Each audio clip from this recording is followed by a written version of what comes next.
Richard, and I work in the coffee roastery. So we get green beans, roast them, and come out with nice cooked coffee beans. Yeah, I do deal with the deliveries and the roasting and the packaging of the production. I've always liked coffee. I think it's a very, delicious drink, of course. And then on top of it, I think there's a lot of development to be had in the flavours and tastes of coffee. I think the local coffee industry there's some very, very good coffee in Nottingham. I'm surprised that there's also so few very high standard specialty coffee shops, however. And there's such a prevalence for Costa coffees and Neros as such, and they're so busy, it's quite amazing.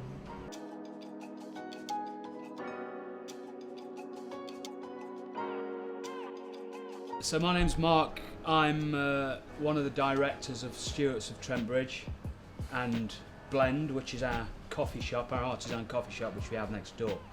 So I'm mainly responsible for the sales of commercial coffee to customers like restaurants, bars, cafes, etc.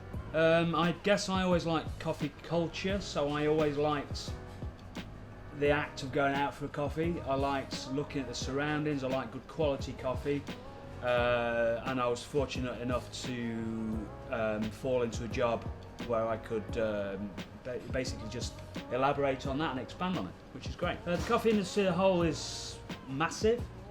There's more growth in it. I mean, apparently there's 95 million cups of coffee consumed per day. It's a huge product, and it's a product which is becoming now a little bit like wine back in the 1980s. People started to really get into wine and think about where the wine came from, the provenance of it, the quality of it, maybe spending a little bit more money on it. I think that's the way that coffee's going at the moment. I think that started about 5 or 6 years ago and it's continuing. Problems in the coffee industry is, I would say, there's a bit of a price war, and for some people price is the absolute deciding point on whether they're going to go for coffee A or coffee B.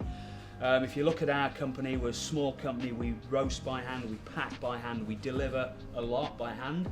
So if you've got a massive company which is churning out tons and tons of coffee per week, it's difficult to compete with those guys.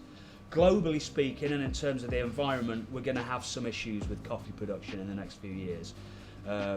Environmental change, over farming, supply chain, increased demand is going to mean that the coffee's harder to come by.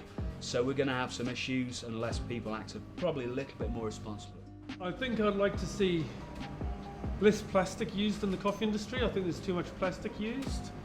I think also I would like to see some of the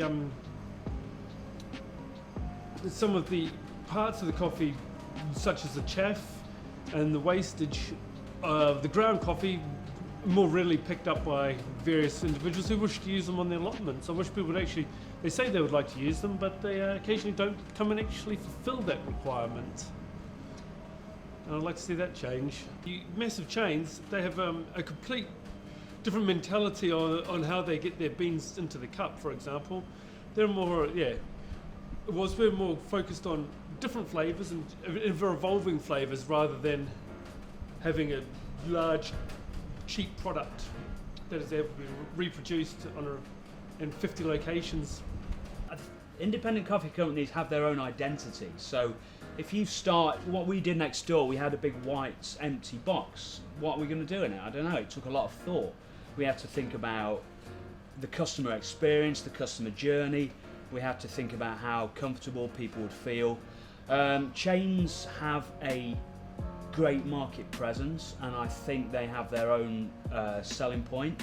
People go to chains because they know what to expect. You could go to a Costa in London, Tokyo, San Francisco. It's going to look pretty much the same. I think the thing about artisan coffee shops is you can put your own stamp on them, your own footprint, and if people feel comfortable there, then they're going to come and enjoy it. I think it's nice to have an establishment where you can say, I buy my coffee locally.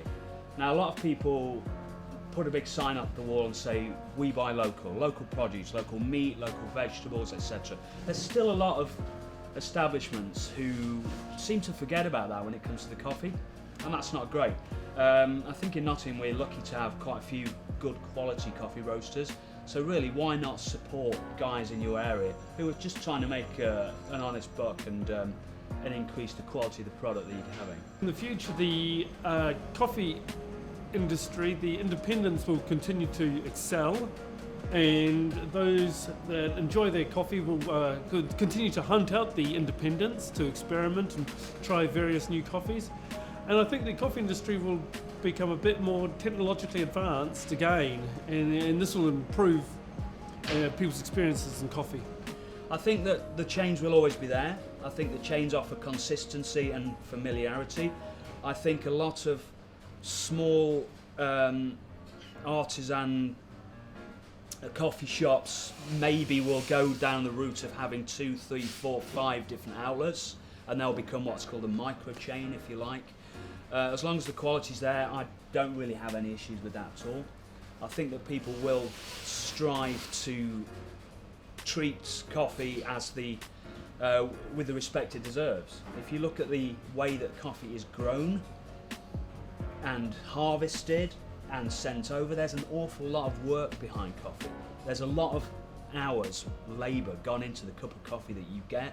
So hey, why not get a nice one, enjoy it as best you can.